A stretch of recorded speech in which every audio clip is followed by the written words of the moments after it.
Chers amis, bonsoir. Je suis heureux de vous accueillir sur le plateau de notre jeu Qui veut gagner des millions. Ce soir, nous sommes avec Brunisson qui nous vient de Gien. Bonsoir Brunisson. Bonsoir mon père. Brunisson, lors de notre dernière émission, vous êtes arrivé à 3000. Je vous rappelle que vous avez toujours vos 3 jokers. Êtes-vous prêt pour la question à 6000? Oui, je suis prête. Voici la question. Que veut dire le mot Amen? Réponse A, c'est cool. Réponse B, c'est fini. Réponse C, c'est vrai. Réponse D, c'est gagné. On le dit souvent à la fin des prières. Donc on pourrait penser que ça voudrait dire c'est fini. Bon, l'idée de dire c'est cool, c'est pas mal non plus. Mais comme on l'emploie pour donner notre adhésion et notre confiance en ce qui vient d'être dit, oui, je penserais plutôt que ça voudrait dire c'est vrai. Réponse C. C'est votre dernier mot? C'est mon dernier mot, mon père. Que veut dire le mot Amen? Le mot Amen veut dire c'est vrai. Réponse C. C'est une bonne réponse. Amen. Il vient d'une racine de l'hébreu qui signifie fermeté, solidité. Jésus l'emploie souvent dans l'évangile en le redoublant pour accentuer la force de l'affirmation. Amen. Amen, je vous le dis. Maintenant, la question à 12 000. C'est parti. Pour 12 000. En langage catholique, qu'est-ce que la grâce? Réponse A, un prestige honorifique religieux. Réponse B, la faveur bienveillante de Dieu. Réponse C, une grande qualité d'âme. Réponse D, la prédestination d'une personne à aller au ciel. Bon, j'hésite entre deux. Je rappelle que vous avez encore vos 3 jokers. Entre quelles réponses hésitez-vous? Eh bien, même si parfois on peut l'utiliser dans des titres de déférence, Du style votre précieuse grâce. par exemple, mais la grâce n'est pas qu'une simple question honorifique. Donc vous écartez la réponse A. Oui, ainsi que la D. Personne ne va automatiquement au ciel ou en enfer. C'est justement par grâce que Dieu nous sauve, pas par décision arbitraire préétablie.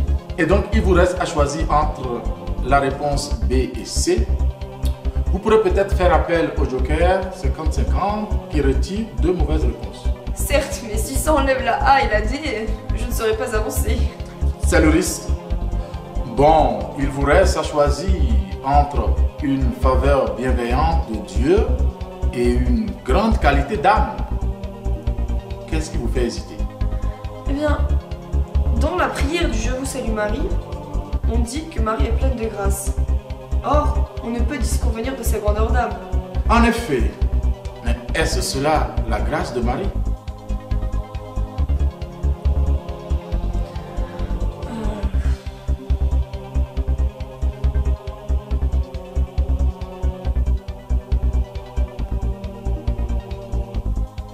Et non, bien sûr, la grandeur d'âme de Marie, c'est le fruit de la grâce qu'elle a reçue de Dieu. Donc, la grâce, c'est la faveur bienveillante de Dieu. Réponse B, c'est mon dernier mot, mon père. Vous êtes bien sûr de vous tout à coup? Est-ce un effet de la grâce? C'est mon espérance. En langage catholique, qu'est-ce que la grâce? La grâce est la faveur bienveillante de Dieu. Réponse B. Bonne réponse. Vous êtes à 12 000. Rendons grâce à Dieu. La grâce est cette faveur bienveillante et gratuite que Dieu donne à l'homme en l'appelant à partager sa propre vie. C'est l'intimité avec Dieu en Jésus-Christ, donnée principalement par le baptême, renouvelée par les sacrements. Et maintenant, voici la question à 24 000. On y va? À la grâce de Dieu. Que n'est pas la crainte de Dieu? Réponse A, la peur de Dieu et de l'enfer. Réponse B, la reconnaissance que Dieu est plus grand que tout. Réponse C, la haine du mal.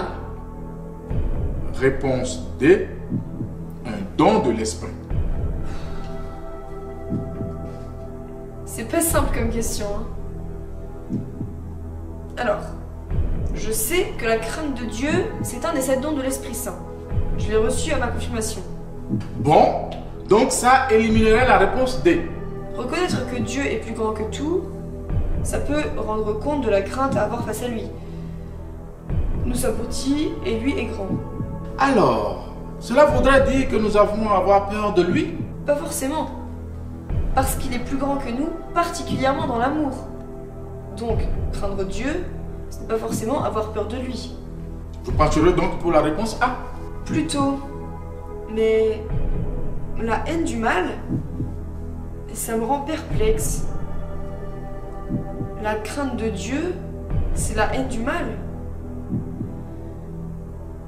Bon, ça peut se tenir, puisqu'aimer Dieu, c'est aimer le bien.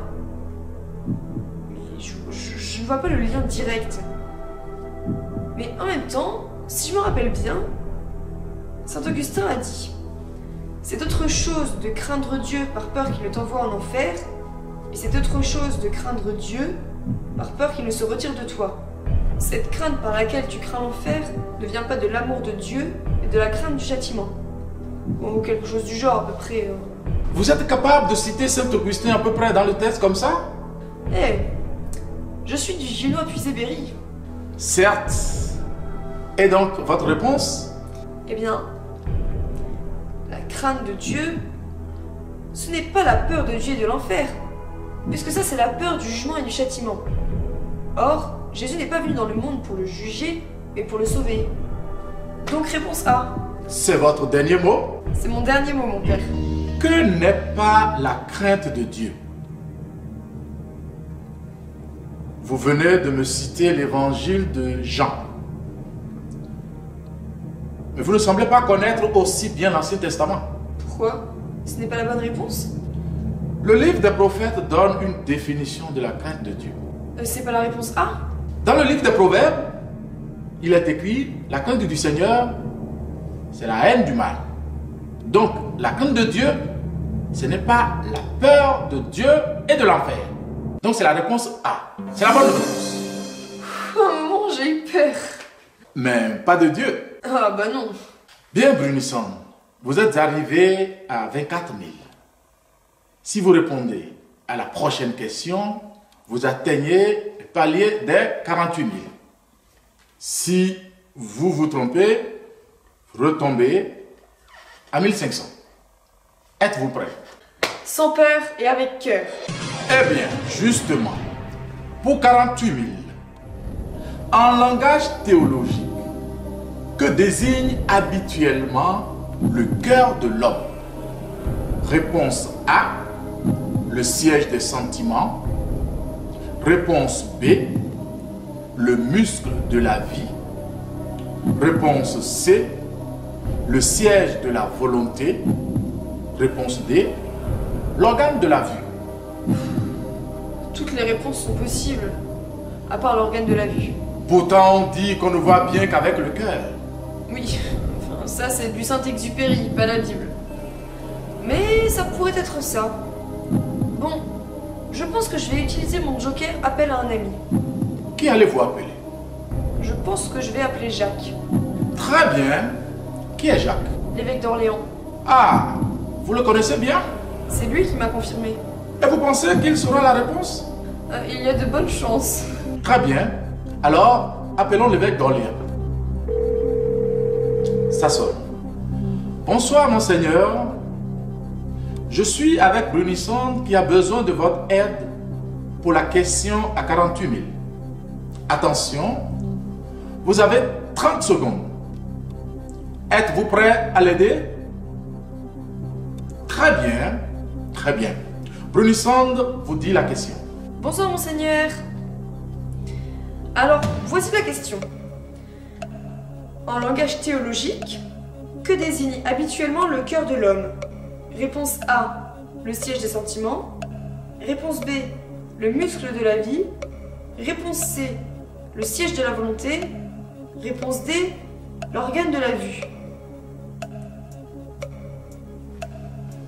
Vous êtes sûr?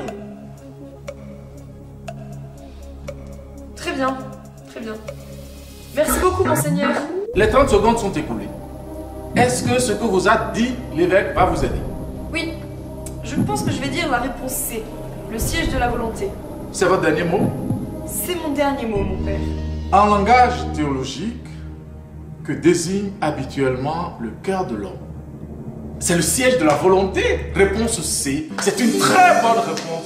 Vous avez atteint les 48 000. Ah, c'est incroyable! Le cœur de l'homme est le lieu de sa personnalité consciente, intelligente et libre. Le lieu de ses choix décisifs.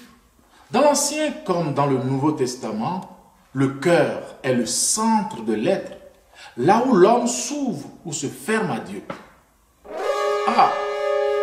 Mais c'est la fin de notre émission de ce soir. Nous nous retrouvons pour la prochaine fois pour Qui veut gagner des millions?